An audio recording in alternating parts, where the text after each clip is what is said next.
बिस्मिल्लाहिर्रहमानिर्रहीम। आज हम पोलिनोमियल फ़ंक्शन के बारे में पढ़ेंगे। वैसे तो ऑलरेडी इसका एक लेक्चर पहले भी मेरे चैनल पे मौजूद है, लेकिन फिर से एक्सप्लेन कर रही हूँ। इस चैप्टर में हम जब फोर्थ चैप्टर पढ़ रहे थे तो यहाँ पे भी पोलिनोमियल फ़ंक्शन की डेफिनेशन आ गई। तो इसकी पहले डेफिनेशन पढ़ते हैं और उसके बाद फिर मैं इसकी एक्सप्लेनेशन दूँगी।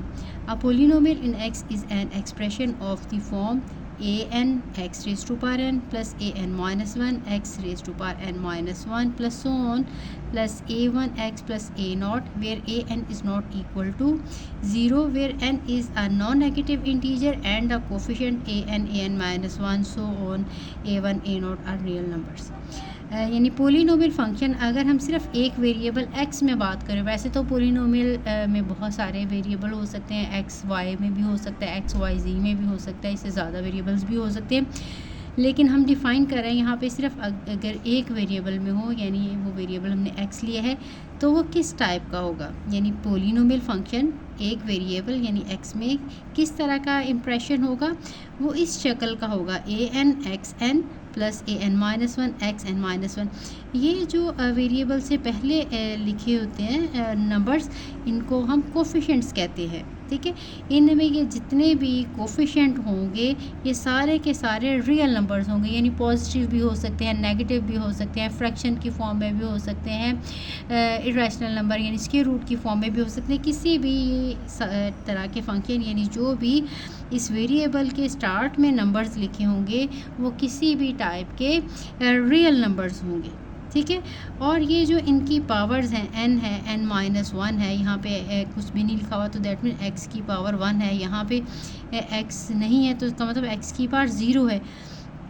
तो यहाँ पे जो x की पावर्स होंगी वो नॉन नेगेटिव इंटीजर होगा। ठीक है, अभी ये भी आपको बताती हूँ कि ये नॉट ज़ीरो क्यों लिखा हुआ है, an नॉट इक्वल टू 0। अब ये जो है जैसे हम जो इंटीजर्स हैं ये होते हैं 0, positive 1, positive 2, positive 3 and so on, negative 1, negative 2, negative 3 and so on. This is the set of integer. यानी जो भी यहाँ पे x की पावर है वो इन नंबर्स में से कौन से नंबर हैं, non negative integers. Non negative कहते हैं कि जो नेगेटिव नहीं है, यानी इसमें से ये इतने नंबर नेगेटिव इंटीजर्स हैं, ये इतने नंबर पॉजिटिव इंटीजर्स हैं। ठीक है, these are positive integers, these are negative integers. और ज़ीरो जो है ये ना पॉजिटिव नंबर्स में आता है ना ही नेगेटिव नंबर्स में आता है। अगर हम नॉन नेगेटिव इंटीजर्स की बात करेंगे, इसका मतलब है नेगेटिव छोड़ के, नॉन नेगेटिव का मतलब है नेगेटिव वाले छोड़ दें, इसका मतलब है हम कितने नंबर्स की, हम इन सारे नंबर्स की बात कर रहे हैं कि जो x की पावर्स हैं वो इस टाइप की हो सकती हैं, 0, 1, 2, 3, 4, 5 सो ऑन, इस टाइप का कोई सा भी नंबर हो सकता है। लेकिन ये जो x के साथ स्टार्ट में मल्टीप्लाई हो रहे हैं जिनको हम कोफिशेंट कहते हैं, ये कोई से भी रियल नंबर्स हो सकते हैं। an is not equal to 0 का मतलब है जो फर्स्ट वाला, जैसे क्योंकि ये n जो है डिग्री का पोलिनोमियल डिफ़ाइन किया गया है, ये भी साथ हम लिख सकते हैं कि ये n डिग्री का पोलिनोमियल है। ठीक है, डिफ़ाइन करते हुए बुक में नहीं लिखा हुआ, इसलिए अगर ये n पावर वाले का कोफिशिएंट 0 हो जाएगा तो जाहिर है ये 0 के साथ मल्टीप्लाई होने के बाद ये टर्म ख़त्म हो जाएगी, इसलिए इसमें n डिग्री इसकी नहीं रहेगी। जो मैक्सिमम डिग्री होती है, जो सबसे बड़ा इसमें से पॉजिटिव इंटीजर होता है x की पावर में, वो उस पोलिनोमियल की डिग्री कहलाता है। तो अगर ये n डिग्री का हम पोलिनोमियल डिफ़ाइन कर रहे हैं तो इसमें an यानी xn के साथ वाला जो कोफिशिएंट है वो 0 नहीं होना चाहिए, जबकि ये जो कोफिशिएंट्स हैं ये किसी भी तरह के, जैसे फॉर एग्ज़ाम्पल मैं लिखूँ 3x स्क्वायर माइनस 5। ठीक है, ये जो पोलिनोमियल है ये सेकंड डिग्री का है। ठीक है, इसकी डिग्री जो है वो 2 है। ये जो 3 है और ये जो नेगेटिव 5 है ये कोफिशिएंट है, ये भी रियल नंबर है, ये भी रियल नंबर है। बिल्कुल इसी तरह से पोलिनोमियल को हम मोस्टली f(x) के साथ लिखते हैं, f(x) के साथ भी लिखा जाता है, p(x) के साथ भी लिखा जाता है, g(x) के साथ भी, h(x) कोई भी लिख सकते हैं, या मोस्टली f(x) या p(x) के साथ इसको लिखा जाता है। ठीक है, इसी तरह से अगर मैं लिखूं negative 3/2x7 minus x3 plus 4x। तो देखें ये भी एक पोलीनोमियल की एग्जांपल है। इसमें देखें ये जितने भी हम इसकी डिग्रीज चेक करें, इसके ऊपर कुछ नहीं लिखा हुआ तो वो 1 है। देखें वो इसमें से ही है, नॉन नेगेटिव इंटीजर्स में से ही है। ये देखें यहाँ पे x नहीं लिखा हुआ, यहाँ पे x की डिग्री 0 है जो कि इसी में से है। ठीक है, जहाँ पे वेरिएबल मौजूद नहीं है that mean x raise to power 0, क्योंकि आपने पढ़ा हुआ है कि किसी के भी पावर 0 हो तो वो इक्वल टू 1 होता है, तो फिर हम उसको मेंशन नहीं करते।